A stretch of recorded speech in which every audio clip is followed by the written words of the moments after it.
Star Wars, Young Jedi Knights, Delusions of Grandeur. Chapter 2. A shooting star streaked across the velvety blackness of the night. From his safe perch in the treetops, Lobaka looked up hopefully, wondering if it was a ship arriving unannounced. Perhaps a stranger, perhaps another addition to the new Republic Defense Fleet, perhaps his friend Rabba. His golden eyes studied the sparkle trail of light, but it dwindled in a fiery sparkle. Just a small meteor. The complex gravitational paths in the Yavin system sent many fragments of rock and dust into the fourth moon's orbit. It wasn't Rabba then. Not yet.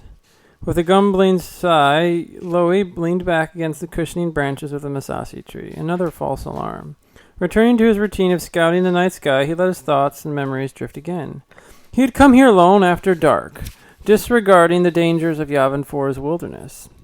Lobaka was a powerful Wookiee, and he could take care of himself. The moon's jungle predators couldn't hold a candle to the nightmares he'd already encountered in the lower forest levels of Kashyyyk. Trying to hide his inner turmoil from his friends Jason, Jaina, and Tenel Ka, Loey had climbed out of the partially rebuilt Great Temple in the middle of the sleeping period. Loey had hauled himself along the dew-slick stone blocks until he reached a place from which he could spring across the wide boughs of the ancient nearest Masashi tree. From there he climbed higher until he reached the treetop canopy.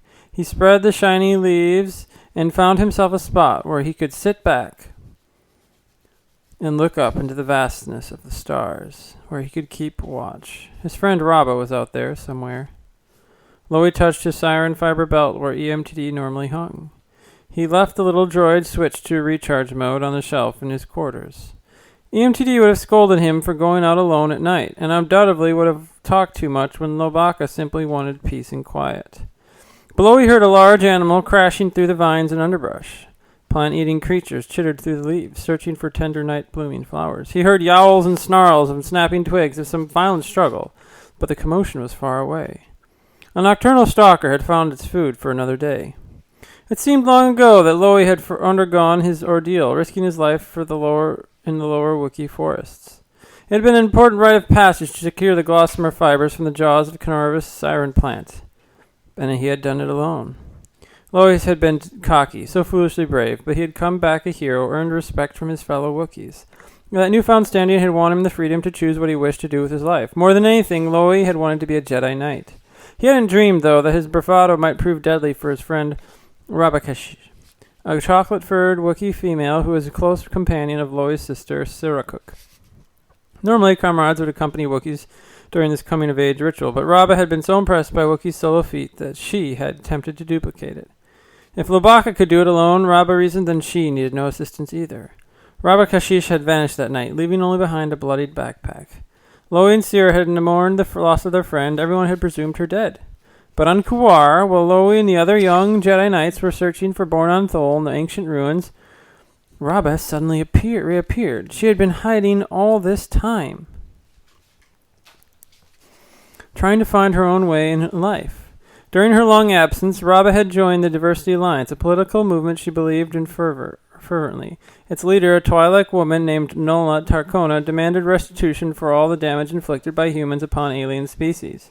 When Tycho Thol offhandedly insulted Tarkona into conversation, Rabba had taken offense and departed from Kuwar.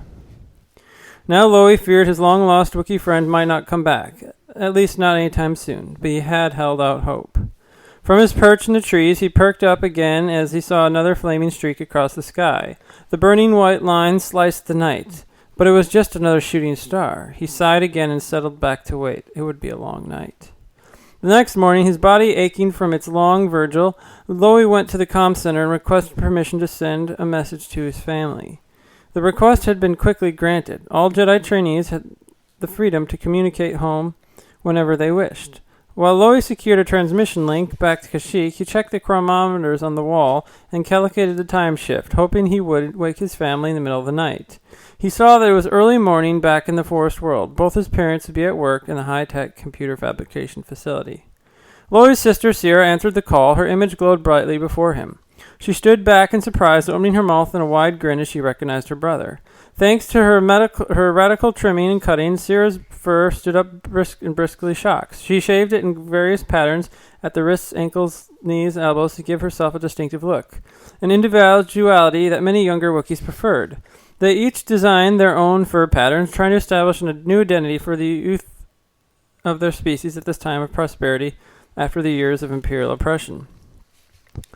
No one in the comm center had any idea that the two barking, growling Wookiees were what they were saying to each other, so Loey did not worry about eavesdroppers. He wanted to let Rabba keep her secret, give her time to deliver the news herself, but he needed to talk to someone who understood. Warning Sierra to keep his words in strictest confidence, he told her he had good news and bad news. Loey stumbled around at first, unsure how to begin. Finally, he blurted out that Rabba was alive, then breathlessly summarized how the chocolate-furred bookie had shown up on Kuar. Sierra was overjoyed to hear the news and voiced a yelp of ecstatic surprise. She followed with several minutes of joyous questions and demands for details, interspersed with low croning and cries of delight. When Loey explained how Rabba had vanished again, though, Sierra gave a concerned growl. But even that sad note was not enough to diminish her joy at learning Rabba had still lived. Loey's own thoughts remained in turmoil. No matter how often he had contemplated Rabba, he still couldn't make up his mind how he really felt about her, what he had hoped might happen between them, or what he had expected her to do. After leaving appropriate greetings for his own parents, Loey signed off. He shuffled down winding stone quarters on the way back to his quarters.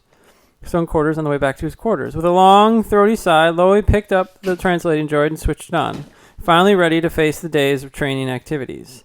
The EMTD bumbled happily. "Ah, Master Lobaka, how good morning to see you.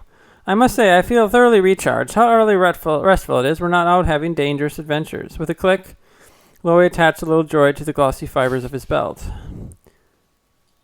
"I trust you slept well yourself, Master Lobaka?" the droid asked. Loey gave a non-committal grunt, which EMTD took as a yes.